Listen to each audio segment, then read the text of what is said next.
Allow me, with a resounding round of applause, to bring to the stage our special guest of honor. Please be upstanding as we bring His Excellency, the President of the Republic of Ghana, John Dramani Mahama, to the stage.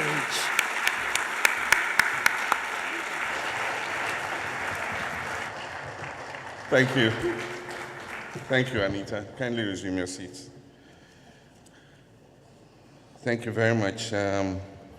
Your Excellency and my brother, Carlos Villanova, President of Sao Tome and Principe, Your Excellency, former Prime Minister of Côte d'Ivoire, Pascal Affi-N'Guessan, our Minister for Trade, Agribusiness and Industry, Elizabeth Ofosu-Ejari, and other ministers of state who are present here. Mr. Javé Kofi Jondo, founder of EcoBank and ASCAI, we're happy to have you here with us today.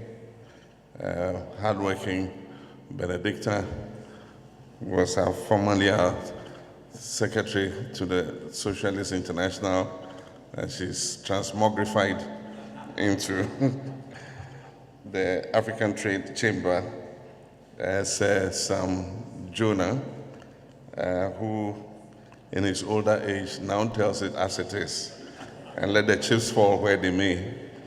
He says we should be boldly selfish in Africa, and we should be inward-looking, very inward-looking. And also, if we are to break through, we must demand disruption. We must disrupt the system. Thank you, Sir Sam. Senior government officials who are present here, key stakeholders from the international trade system, captains of industry from Ghana and across Africa, sponsors and partners of the 2026 Africa Trade Summit, distinguished guests, ladies and gentlemen, friends from the media. It's a great honor for me to join you today at this Africa Trade Summit under the timely theme of financing Africa's industrialization, developing industrial value chains, beneficiation, and market integration. Your presence here today reflects our shared determination to secure Africa's economic future. Africa stands at a historic turning point. Our generation's defining task is economic independence. Political freedom without economic transformation is incomplete. We can no longer accept an economic model that consigns Africa to exporting raw materials and importing finished goods. That model is a neo-colonial arrangement that is designed to trap Africa in perpetual poverty. It is important for Africa to industrialize on the basis of its comparative advantages. Manufacturing and agro-processing creates jobs, they raise incomes, deepen skills, and anchor inclusive growth. They enable us to retain more value from our own resources and build resilient economies. And yet today, Africa's share of global manufacturing remains low, below 2%. Too many of our economies are locked into low productivity and primary production, compelling millions of young Africans to seek opportunities elsewhere. We must act urgently if we are to change this narrative. The central question before us is simple. How do we finance Africa's industrialization at the required scale and speed? Industrialization is capital intensive, yet access to long-term affordable finance remains constrained, especially for small and medium-sized enterprises that employ the majority of Africa's industrial workforce. Shallow financial markets, high interest rates, debt pressures, and limited non-extractive investments continue to slow our progress. These constraints demand new thinking and collective action. First, Africa must mobilize its domestic resources more effectively. through improved revenue collection, stronger financial management, and decisive action taken against illicit financial flows.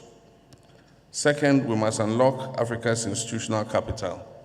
Our pension funds, our insurance companies, and sovereign wealth funds manage hundreds of billions of dollars.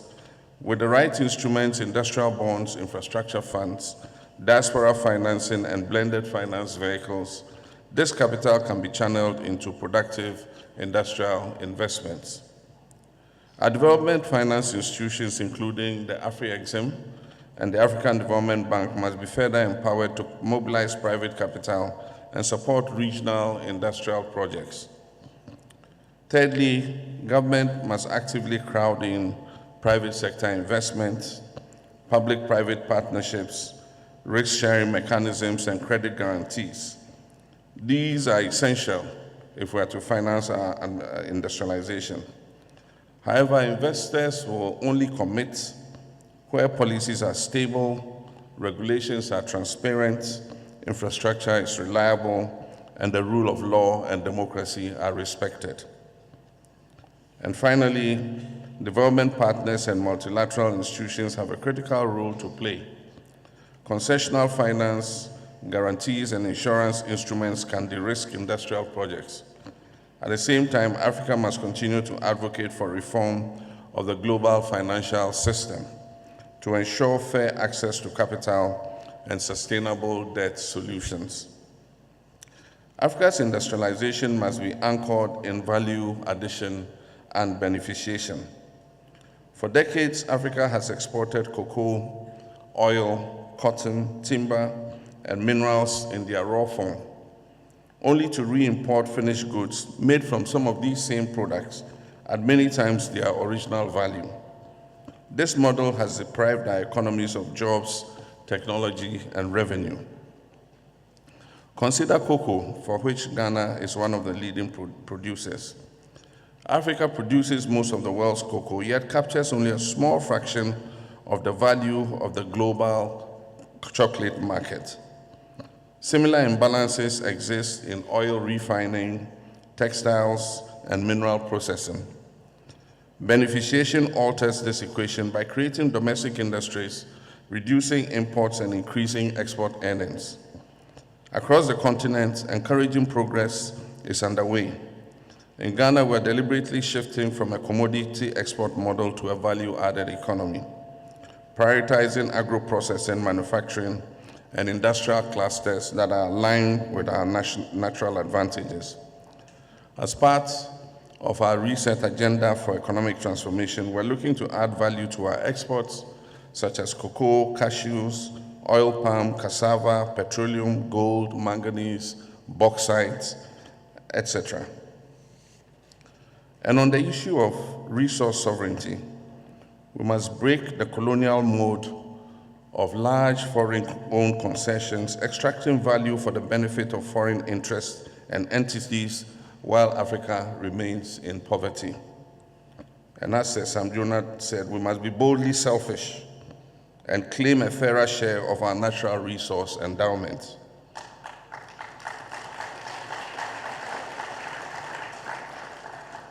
In Ghana, I'll give you a simple example. We're exercising greater sovereignty over our natural resources. The establishment of the Ghana Gold Board has given us greater control over our gold exports. In 2024, total gold exports from the small-scale mining sector was said to amount to 63 tons. Of this volume, the foreign exchange repatriation accounted for only about 40 tons of the exported gold.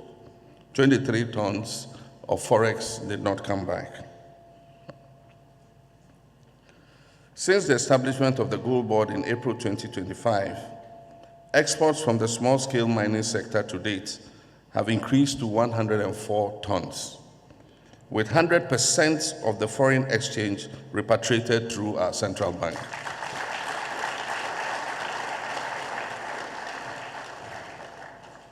Ghana is also increasing the participation of indigenous Ghanaian companies in mining and other natural resource extraction activities. Local content laws have been passed that make it mandatory for non-Ghanaian investors to partner with local companies in all mining and extractive investment activity. Industrialization cannot succeed within fragmented national markets. Africa's future lies in regional value chains. Not every country can produce everything, but together we can build competitive industries across our borders where raw materials, intermediate goods, and final products and finished products move seamlessly within our regions. This is how other areas have industrialized. To support this, Africa must invest in transport corridors, energy grids, digital infrastructure, while harmonizing standards and regulations. Industrial integration requires market integration. The African Continental Free Trade Area is the most ambitious integration project ever in the history of our continent. By creating a single market of over 1.3 billion people, African Continental Free Trade Area provides the scale African industry has long lacked to expand. It transforms Africa into a viable manufacturing and investment destination. And Ghana is proud to host the secretariat of this continental body and to be among the early adopters of trading under its preferences. But the African Continental Free Trade Area will not automatically industrialize Africa. It must be deliberately linked to industrial policy, infrastructure investment, and enterprise development. Reducing non-tariff barriers, simplifying customs procedures, improving logistics, and investing in digital trade infrastructure are essential if the African Continental Free Trade Area is to deliver on its promise. Ghana's experience reinforces key lessons. Industrialization works when policies are deliberate, infrastructure is reliable, skills are developed, and macroeconomic stability is maintained. Investments in transport, energy, and technical education are foundational. Equally important is good governance. Investor confidence thrives where institutions are strong and policies are predictable. Africa's industrial transformation cannot be achieved solely by governments. Governments must provide the leadership and stability. The private sector must invest and innovate. Financial institutions must design long-term financing solutions. Development partners must align with Africa's priorities. Pan-African institutions must coordinate and remove the barriers to integration. As I conclude, let us envision an Africa with thriving industrial corridors, integrated supply chains, and competitive factories producing for African and global markets. An Africa where prosperity is shared and opportunity is created at home. This vision is bold but achievable. What is required now is urgency and resolve. We must move from declarations to delivery, from agreements to implementation, and from vision to construction. Let this Africa Trade Summit be remembered as a moment when commitments were matched with action and partnerships were forged to power Africa's industrial future. On this note, I have the privilege and honor to declare this Africa Trade Summit 2026 officially opened.